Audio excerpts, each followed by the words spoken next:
KBS 한민족 방송을 사랑해주시는 동포 여러분, 안녕하셨습니까? 보고 싶은 얼굴, 그리운 목소리 이소연입니다. 재외동포 기본법이 지난 10일부터 시행되고 있습니다. 그런데 이 법이 시행된 지 얼마 안 돼서 그런지요, 아직 많은 분들이 잘 모르시고 계시더라고요.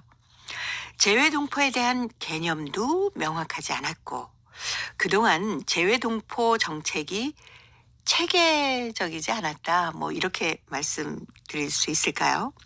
그래서 재외동포청 출범만큼이나 재외동포 기본법 제정에 대한 동포들의 바람이 참 컸습니다. 그리고는 드디어 시행이 됐죠. 동포들의 오랜 소원인 만큼 재외동포 기본법이 동포들의 권익을 신장시키고요, 또 동포들을 위한, 동포들에게 꼭 필요한 법이 됐으면 좋겠네요. 싸이의 노래 첫 곡으로 준비했습니다. 코리아.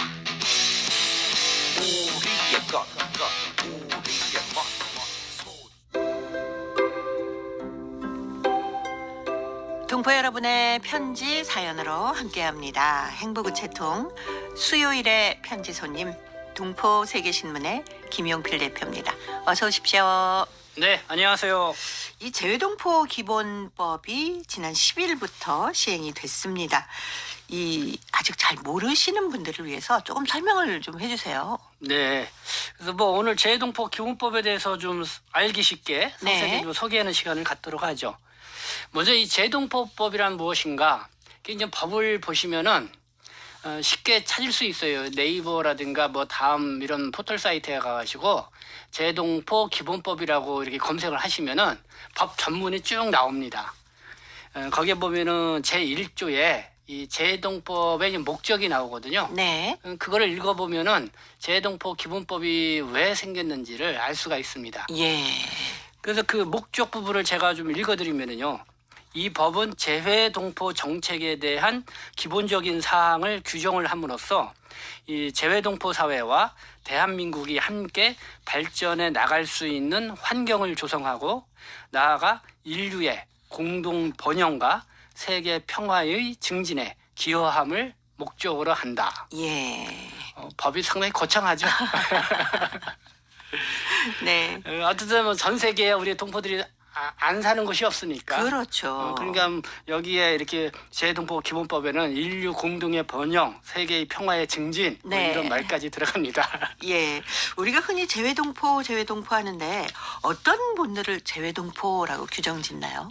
네, 그와 관련돼도 이 기본법 제2조의 정의에 나와 있어요. 네. 이 재외동포란, 그러니까 쭉 여러 항목이 있는데 대표적으로 좀 말씀을 드리면은 대한민국의 국민으로서 외국에 장기 체류하거나 외국의 영주권을 취득한 사람, 네. 그리고 또 출생에 의하여 대한민국의 국적을 보유하였던 사람, 그리고 대한민국 정부 수립, 그러니까 1948년, 그렇죠? 네. 8월 15일이죠. 네, 이전에 국외로 이주한 사람도 같이 포함을 합니다. 예. 또는 그 직계 비속으로 대한민국 국적을 가지지 아니한 사람, 네. 이렇게 되죠. 아. 그러니까 저는 조선족 동포나 고려인 동포들 같은 경우는 1948년 8월 15일 이전에 이전을 이제, 했지만은 네. 거기에 직계 비속에 해당이 되기 때문에, 그렇죠. 그래서 지금 3세, 4세, 예전에까지는 3세까지만 인정을 했었는데 그것도 이제 없어졌어요. 네. 그래서 혈통주의에 의해서 그렇죠. 재외동포로 예. 인정을 4세까지도. 하게 되죠. 네. 예.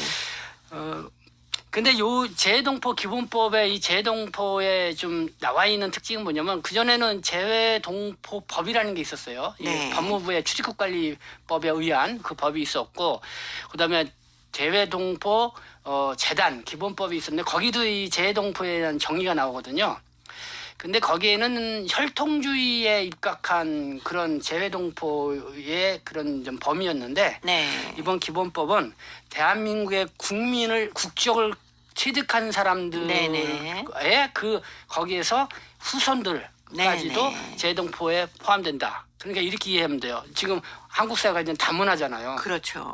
한국에 국제 결혼을 와가지고 한국인 사이에서 아이를 낳았어. 네. 그러면 그 아이도 그 나중에 아이도? 나게 되면은 재외동포로 네, 재외동포가 인정이 되는군요. 된다는 거죠. 네. 예. 그러니까 좀 넓어졌다 이렇게 보시면 될 것 같습니다. 그러네요. 전 세계 각지에 말씀하신 것처럼 재외동포들이 있는데 그동안에는 이 재외동포법이 참 제대로 되지 않았다. 네. 그래서 아유 좀 제대로 만들어 주세요 하시는 분 많았잖아요. 그러니까 재동포에 대한 관심은 그 역대 정부에서 계속 갖고 있었죠. 그렇죠. 그러나 본격적으로 재외동포에 관심을 가졌다고 볼 수 있는 거는 1988년 서울 올림픽을 개최를 하면서 네. 그때서부터 이 재외동포에 대해서 국민적 인식도 많이 갖게 되고 이 관심이 높아졌던 것 같아요. 그러면서 이제는 재외동포와 관련된 정책이라는 말이 이제 나오기 시작을 했죠. 네.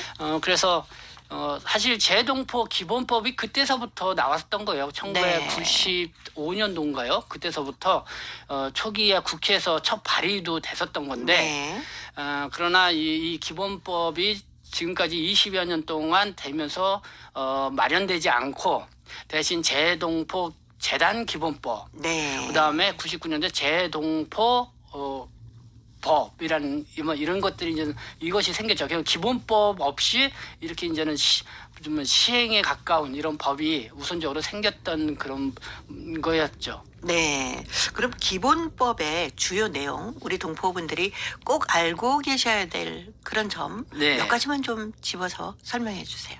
일단은 이 기본법이라는 게 말 그대로 이 정책을 수립을 하는 데 있어서의 네. 어쨌든 정책 방향이라든가 네. 그다음에 정책을 수립을 하게 되면은 시행을 해야 되잖아요. 그렇죠. 그러면 시행을 하거나 뭐 전반적인 그런 거에 그냥 뼈대와 같은 역할을 하는 예. 거다. 거기에 따라서 지금 올해 재외동포청도 출범이 했잖아요. 네. 그러니까 재외동포청이 출범을 했지만은 재외동포 기본법이 없으면은 사실 유명무실한 거죠. 그렇죠.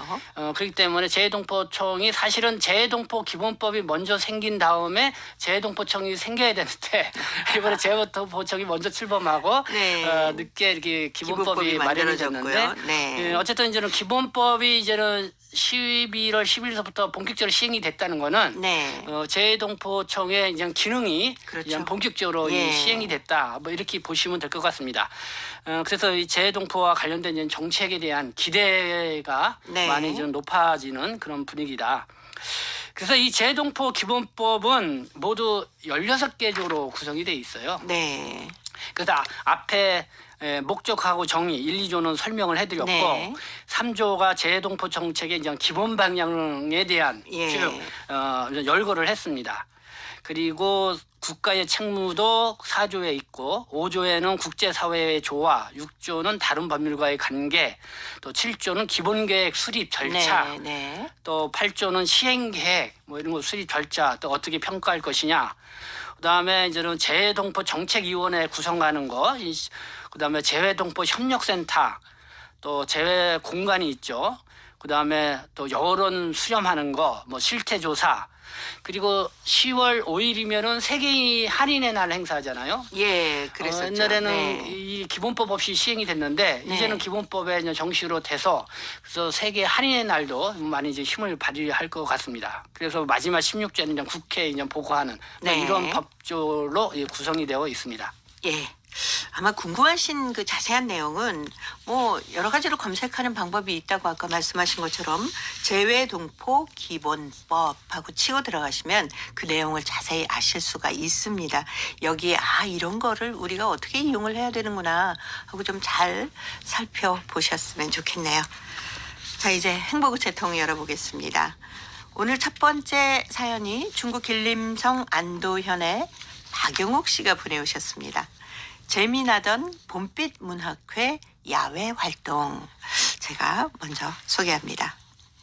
천고마비의 계절인 지난 10월 2일 봄빛 문학회에서 안도현 토월산 밑에 흐르는 강우에 놓인 정자 위에서 야외 활동을 진행을 했다. 27명의 회원에서 출국한 회원도 있었고 외출한 회원 그리고 외성에 있는 회원들이 못 참가하는 것으로 해서 연길, 용정, 도문, 왕청, 안도 이렇게 5지역에서 13명의 회원이 모였다. 심양에서 수필가로 이름 있는 황혜영 선생님이 마침 다른 볼일로 연변에 왔다가 그날 참가하다 보니 14명이 되었다. 늘 베풀기 좋아하는 박성우 선생이 연길에서 안도까지의 버스비를 부담해 주었다. 그날따라 날씨가 무척 좋았다. 우리는 먼저 가을의 경무를 보고 장르 없이 쓰고 싶은 대로 써서 위챗에 올리는 임무를 주었고 그 다음은 유희를 놀았다. 2개 조로 나뉘어서 시합을 했는데 손 신용을 보고 단어 맞추기, 춤추며 달리기, 퀴즈 맞추기, 젓가락을 입에 물고 과자 넘기기 이런 유희를 놀았는데 푸른 하늘 아래서 뛰어노는 그 모습들은 진짜 어린애들 같았다. 특히 몸을 요리조리 털면서 뛰는 동작을 보고 모두들 포복 요절하였다. 그날 한국에서 몇 년간 지내다가 귀국한 손홍범 선생님께서 양말을 선물로 내놓으셨고 아동 잡지 응모작에서 특별상을 탄 최봉녀 회원은 특별한 사탕을 사왔고 새로 가입하게 된 김순옥 씨는 조개떡을 만들어 왔는데 말 그대로 늘 봄빛이 감도는 단체이고 서로 간에 정이 오가는 단체다. 원래는 도시락을 싸가지고 야외에서 식사할 생각이었는데 날씨가 좀 찬 것도 있지만 바람도 부는지라 식당으로 향했다. 식당에서는 문학에 대한 탐구를 하면서 식사하는 기분 정말 더없이 좋았다. 여러 지역에서 온 회원들이지만 우리 글을 사랑하는 그런 마음으로 해서 나이 차이 상관없이 모두 한 집 식구 같은 그런 화기애애한 기분이 들었다. 며칠 후에 위챗에 여러 편의 시들이 올라왔는데 거기에서 2수만 올리는 것으로 이 글을 마무리하고자 한다. 가을빛 아래 림만보 먼 곳에서 찾아온 우리 글 사랑하는 남녀들 허허허 춤추며 즐기네. 흰 구름 돛배되어 우리들의 웃음 싣고 천천히 흘러가네. 네, 림만복 선생님의 가을빛 아래라는 시였습니다. 그리고 리명자 선생님의 가을 나들이는 제가 소개해 드릴게요. 아담한 정자엔 아름다운 마음을 지닌 영혼들 한자리에 모여서 마음껏 취해본다. 자연의, 세월의, 인생의. 네, 이 기가 좀 시가요. 좀 긴데 저희가 시간 관계상 좀 짧게 소개를 해드렸습니다. 이름만 들어도 너무 반가운 분들입니다. 네. 저희 보고 싶은 얼굴 그리운 목소리 청취자 모임이 봄빛 문학회거든요. 네. 예. 아주 10월 1일날 가셨다 그래가지고 예. 가을인데 왜 봄빛 문학회인가 했더니 네. 그러니까 봄빛 문학회가 우리 청취자들의 문학동호회 모임이군요. 네. 아이고 반갑습니다. 몰라서 예. 죄송합니다. 박영웅 선생님은 뭐 물론 계속 활동하시는 분이시고 네. 거기에 황혜영, 박송천, 박성우, 손홍범, 김순옥, 림만복, 리명자 정말 다들 반가운 이름입니다. 네, 네. 예. 네, 그러니까 보니까 길림성 안도현에서 이제 모이셨나 봐요. 현지에서 모이셔서 이 토월산 예. 이름도 좋네요. 토월산. 네. 네. 그곳에 있는 정자에서 강물 바라보면서 아니 근데 문학회 모임이라 네. 모이자마자 글을 쓰시네요. 항상 이게 평소에 네. 갈고 닦았던 실력들이 있기 때문에 그러니까 딱 마음만 딱 터트리면은 바로 그쵸. 시가 줄줄 나오고 글이 줄줄 글이 나오는군요. 줄줄이 나옵니다. 가을빛 아래 또 가을 나들이라는 시를 저희가 2수만 소개를 해드렸습니다. 그날의 어떤 느낌, 정서, 그 광경 같은 게 그대로 그려지지 않나요? 네, 네. 근데 이 10월 달이면 정말 말씀하신 천고마비의 계절. 그렇죠. 뭐 지금은 11월 좀 10월 달이 좀 지나서 저긴 하긴 하지만은 10월 달이 되면은 정말 한국에서도 네. 동포분들 많이 가요. 산에. 야유회 많이 갑니다. 문학 가시는 분들도 문학동호회 많이 가시고 저번에 보니까 제 잘 아는 온정나눔 협회도 네. 용문산 예, 거기에 예. 그 양평에 있잖아요. 예. 은행나무 유명한데. 네. 네. 그래서 거기에 가서도 즐겁게 놀았던 그런 사진과 함께 전태도 이렇게 보내주시기도 그랬는데 어떤 10월달 되면은 뭐 동포분들이 이렇게 또 야유회, 네. 뭐 단풍놀이도 가시고 또 그렇죠, 한국에 오니까 또 역사문화 탐방도 함께 곁들여서 그거 괜찮은 것 네, 같아요. 그렇게 하더라고요. 네. 네, 역사 문화 탐방하시면 그동안 사실 한국의 역사에 대해서는 잘 안 배우셨잖아요. 네.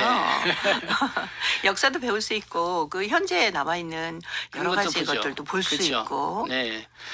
그래서 뭐 한국에는 유명한 곳이다 그러면은 거의 역사 문화 유적하고 네. 관련돼 있는 데가 많잖아요. 그냥 나들이만 가는 것이 아니라 그쪽에 좀 유명한 분들의 이야기. 네. 그러면 그분이 실제적으로 살았던 거. 그렇죠. 뭐 그런 분들 중에는 참 문인들이 또 많이 계세요. 네. 그렇기 때문에 그분들을 어떻게 보면은 같이 숨결을 느낄 수 있는 그래서 힐링도 되고 그렇죠. 네. 자연과 함께 역사도 알고 문화도 알고 건강도 찾고 정말 산행 모임이 너무나 좋은 것 같습니다. 네. 이 뭐 동호회나 단체 같은 데서 이렇게 한번 같이들 다녀오시면 네, 엄청 빨리 또 친해지시더라고요. 네, 네. 그동안 그렇죠. 그냥 뭐 위챗을 통해서만 활동을 하시다가 네. 직접 얼굴 보고 얘기하고 그러다 보면 식구가 되는 거 아니겠습니까? 그러니까 지금 가끔씩 1년에 뭐 봄철, 가을철 네. 이렇게 산행하기 좋은 때 이렇게 가는 곳도 있지만은 또 산을 타기를 또 이렇게 야외를 가기를 좋아하는 분들은 또 산행 모임도 있어요. 네, 등산 모임도 네, 그래 많고. 뭐 등산이라서 높은 산 큰 배낭 지고 네네네. 하는 게 아니라 어떻게 보면 요즘은 둘레길도 잘 돼 있잖아요. 맞아요.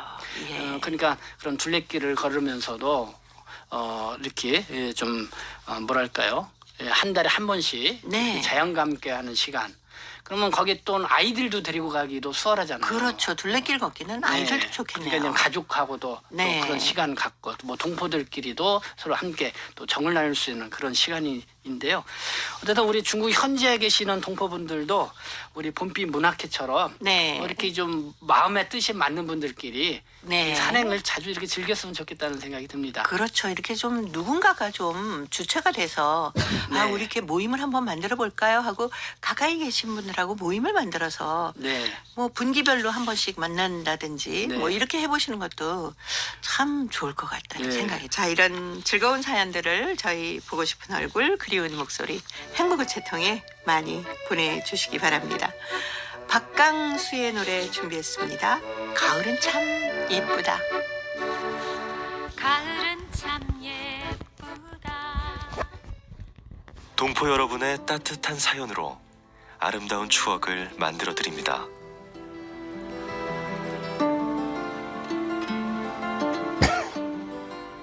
보내실 곳은 대한민국 서울특별시 영등포구 여의공원로 13 KBS 한민족방송 보고 싶은 얼굴 그리운 목소리 담당자 앞이고요. 인터넷 주소도 알려드립니다. KBS 홈페이지 www.kbs.co.kr에 접속하신 다음 라디오, 한민족방송, 보고 싶은 얼굴 그리운 목소리를 순서대로 클릭하신 다음 청취자 참여 코너에 글을 남기시면 됩니다.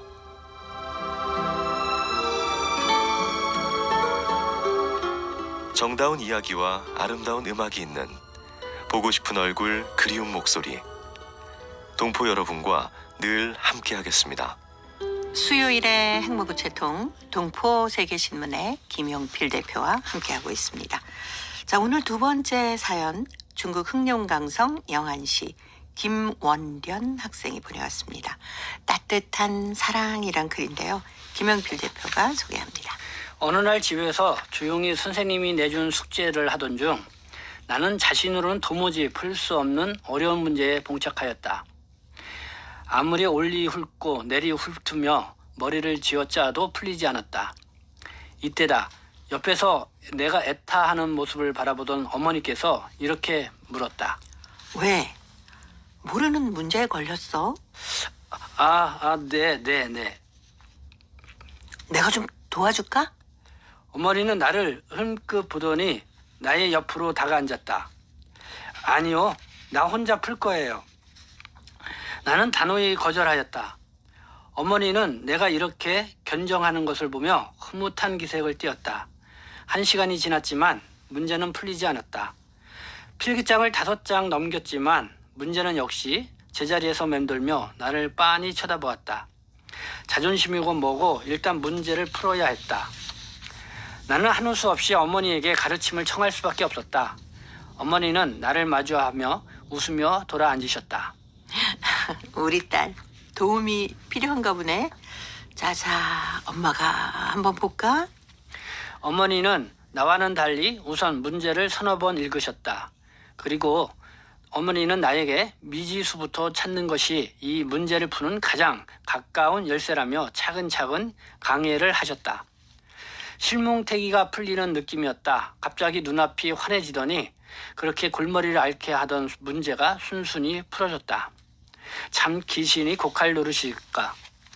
어머니의 몇 마디에 캄캄하던 문제가 원형을 환히 드러냈다. 나 때문에 한국도 안 가시고 옆을 지켜주는 어머니는 내가 학습에서 어려운 문제에 부딪혔을 때도 늘 이렇게 힘이 되어주신다. 오늘 나는 어머니의 따뜻한 사랑을 새삼스레 느끼며 행복에 잠겼다. 네. 사실 숙제를 하다가 모르는 문제 나오면 네. 참 이게 난감하잖아요. 네. 풀기는 풀어야 되는데. 야, 근데 어머니가 대단하시네요. 그렇죠? 초중 2학년 학생인데 네. 초중 어우, 2학년 그때 학생이 어려워요.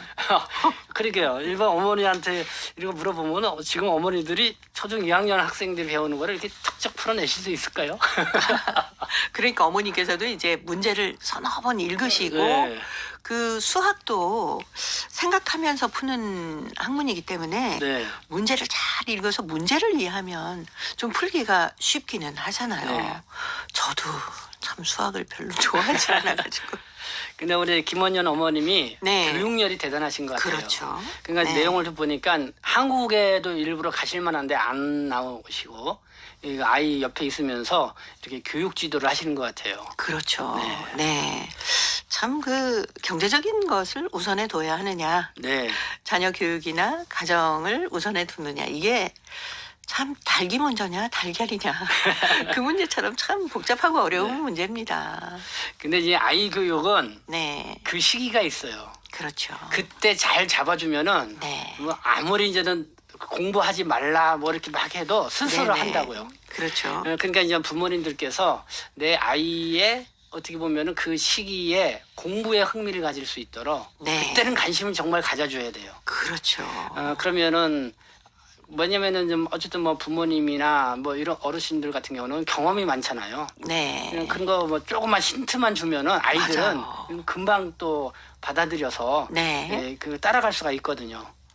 어디 한 군데를 탁 그렇죠. 하고 건드려주고 힌트를 주기만 하면 바로 풀 수가 있습니다. 김원년 학생, 어머니와 함께 공부 열심히 하시기 바래요. 양희은과 김창기가 함께 부르는 엄마가 딸에게 들으면서 동포세계신문의 김용필 대표와는 다음 주에 또 뵙겠습니다. 고맙습니다. 네, 감사합니다.